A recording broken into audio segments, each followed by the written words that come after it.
everybody. Hey, welcome to episode 2 of creating a good starting account. So, just logged in. We're going to claim our gem. As you can see, we get portal pulls for the first couple days, which is really nice. Once again, don't spend that at all. You notice we have 110 stamina because we didn't run a bunch of dungeons yesterday. So today, first thing we're going to do, we're going to get in here. We're going to watch our video every single day. Oh, God. Man, don't watch this video in front of your parents.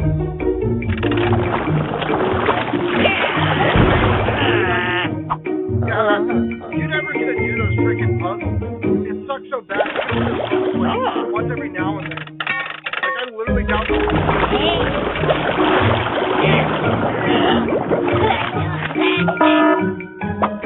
anyway. So, boom. So now let's exit. Now we are up to 160 stamina. So today what's all about is we're going to go to our heroes, make sure that we got everything squared up, make sure that we got max. We need more gold. You can watch videos on that. But instead, let's get through this chapter 1 and see if we can unlock Yasmin Bloom. So these are only 2 heroes right now. Let's get it going.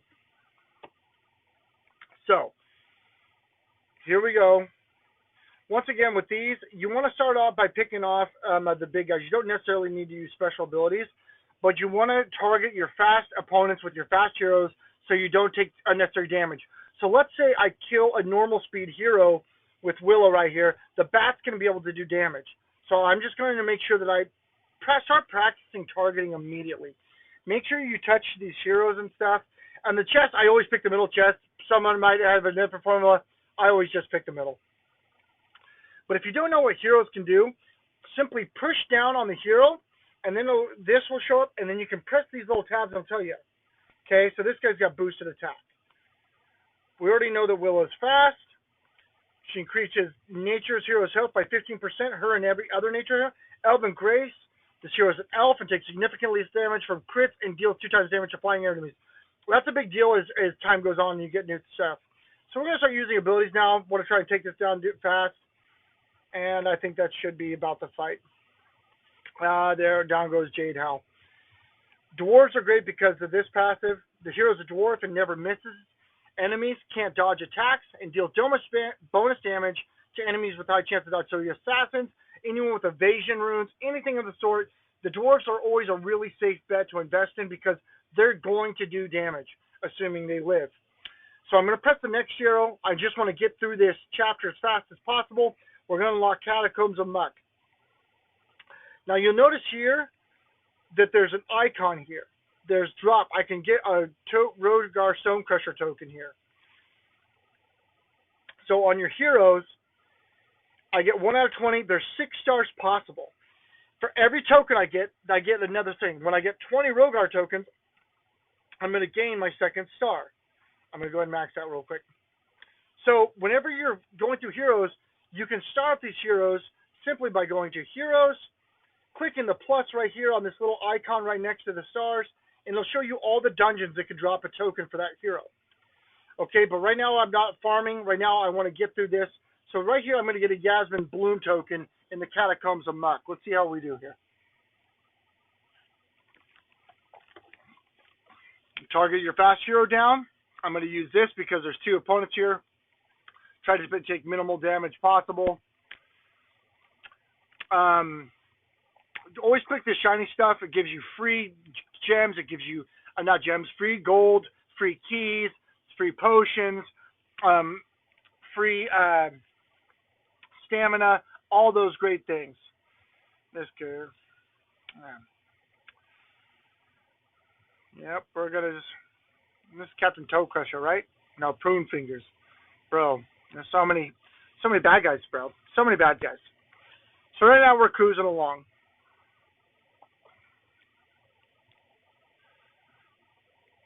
So it's going to level up. Now what you're going to want to do is make sure that you're doing just enough to unlock these quests. Okay, so what? Alright, so we got a player rank.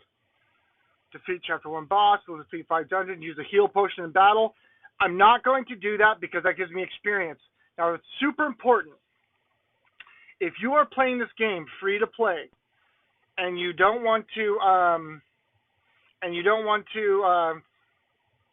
don't get crazy. Do not, and I mean do not. You need to avoid experience like the plague. That's why I'm only doing a few dungeons. Okay, that's why we're starting this really slow. It's about the mechanics and a system. What we're going to do is we're going to get to a spot pretty soon where we can PvP. And when you PvP, you want to get to Legend 1 and maintain Legend 1 every single week.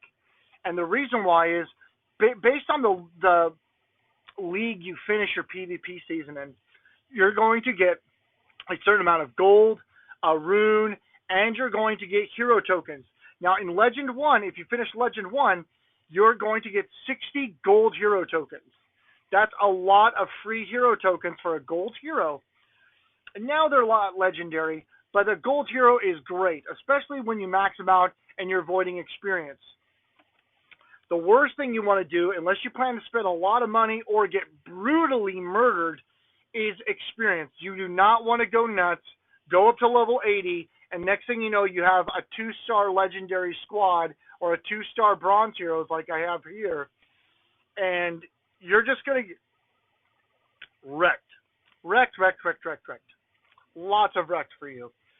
So, get through this chapter, okay? Now, I'll start using the ability. See if I can do this a little faster. See if we can do this. Yeah.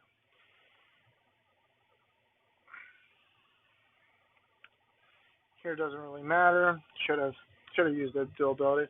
Save abilities when you can. If you're going to get the automatic kill, just save abilities.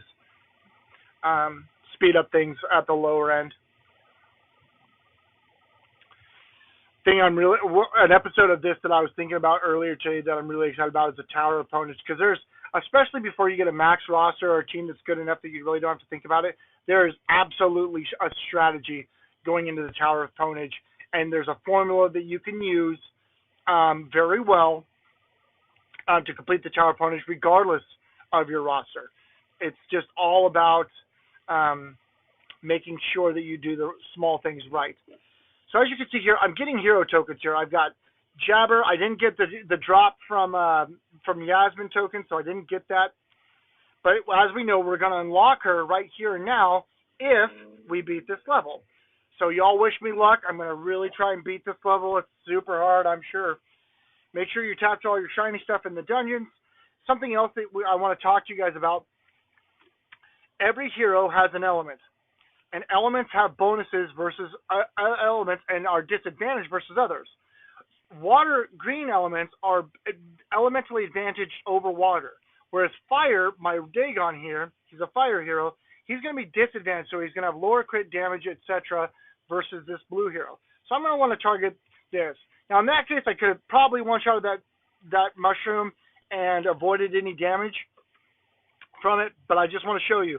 You want to get used to targeting elementally advantaged heroes until you get the runes or a setup to where it doesn't really matter.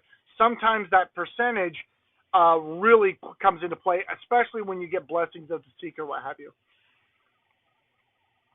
And this is going to take a while because I used abilities. Look at this guy hitting me with this trash, dude.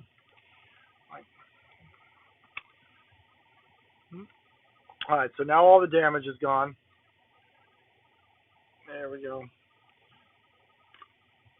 Get out of this without using a health potion. That's nice. So that's Chief Num Num. That's another healer. He's got an epic. He's decent because he's a goblin. But once again, he's one of those heroes that every Evo you spend on him, you'll regret later. So I'm going to go ahead and claim these quests. I got Yasmin Bloom. I'm level 6 now. I got Bovis Eldoro tokens. It says a hero. Yeah, I'm not going to do that. Okay, so you have options right here. And you can do this however you want. Right now, these are non-essential Evos, okay? These are not, these aren't like Arc Celestial Evos. We'll get into that in another episode. These are pretty easy to come by, so I'm going to go ahead and do this, okay? They're not like this, where those Earth Sister, they're 500 gems to craft those. And by the way, never, ever, ever craft Evos like that. So I'm going to go ahead I'm going to max out these heroes. They're level 6 now. I want to take her to level 6. See if I can get all these abilities maxed. So now my squad is all level 6. Got some decent abilities going on. Okay, so I got a decent squad. Once again, I'm going to use these. I'm going to take these Willow tokens. And now, see, I'm upgrade available. So now I'm going to go back to my Willow. And now, look at my stats here. 201, 200, 876. I'm going to upgrade the star. 226, 225, 985. So as you can see, stars matter a lot. And there are 6 stars to make her have her full maxed out. I'll take that, get some there back. Bada boom, bada bang. There's chapter 2. So recap: don't spend gold on things you don't have to. Don't ascend heroes. Don't spend gems on Evos ever, or I will stab you in the neck. Hoard your gems, hoard your summons, and every day when you get in here, we don't have anything yet, but there's dungeons for the Goblin team who will let you see it. What that's going to do is it's going to give you 3-star Goblin team, let you run it, but don't ever spend gems on anything unless it's an event to hit a threshold for runes and tokens. Do not. I'm just gonna auto attack through here because wow, bro, these guys are not doing good work. Zerk's not critting, bro. I want Zerk to crit. If Zerk crits, every single goblin gets haste. Fun fact. So right here, I'm gonna see what we can do here. See if I can get any crits here. See if my man will go nuts a little. Yep, a little bit, but not really. Man, dude. People burning to death. Back in the day, Ignis had a flame wall, and melee attackers would jump through the flame to attack you. Did they catch on fire? I burned to death so many times. Oh my god, so many times I've burned to death in my lifetime, early on. So this is a fun dungeon you can play. It costs 1 stamina. Okay. I could boost this. Now, one thing that I'm not getting very many crits with this Goblin team, making me kind of sad. You can run this dungeon during events, especially early on, but that's a great move to do. We'll do that whenever we get into a guild. But your goal every day should be to do just enough to get through your day. You don't want to spend a lot of stamina. You definitely don't want to start dropping below and spending your 50 stamina. Your 50 stamina you get from your video should be all you use to do your daily quest. You should actually be making stamina over time because you'll get some 0 stamina dungeons. So this is today's episode. We didn't do anything crazy, but this is how it starts. It's a work of patience. You could blow through your stamina and get a lot more of the campaign done. Our next episode, I'm going to have a little bit more of the campaign done, and I'm going to level this up all the way. Sorry, folks. That's level 8. Level 12 is where you're going to get adventures. Level 7, we're going to go to level 7, and we're going to join a guild next episode. Level 16 is for Tower of Ponage. So those are some episodes coming up. But for tonight, recap. Don't spend gems on anything. Don't spend portal pulls on anything. Use your video to get your stamina. Do just enough to get that. Avoid experience like the plague. All right, guys. Hope you guys enjoyed, and we'll see you next time.